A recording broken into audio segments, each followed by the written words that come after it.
شكلها عامل ازاي. شايفين يا حبايبي ما شاء الله دم لحمه، شايفين دم لحمه مورقه.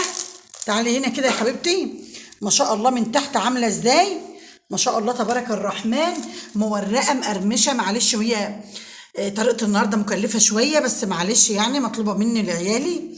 فما شاء الله تبارك الرحمن دي بتاعه اللحمه. اوريكم بتاعه الجبنه.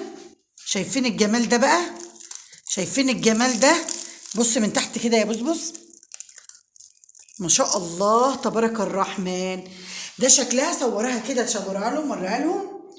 ده باقل يعني حاجات في البيت بشغل ايدك.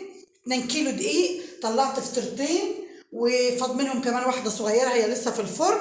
فعشان عايزه انهي الفيديو سبتها يعني تستوي هي، وقلت اما اصور لكم ده. ما شاء الله في الف هنا على اللي هياكلهم يا رب، اللهم امين. ده شكلها النهائي ما شاء الله.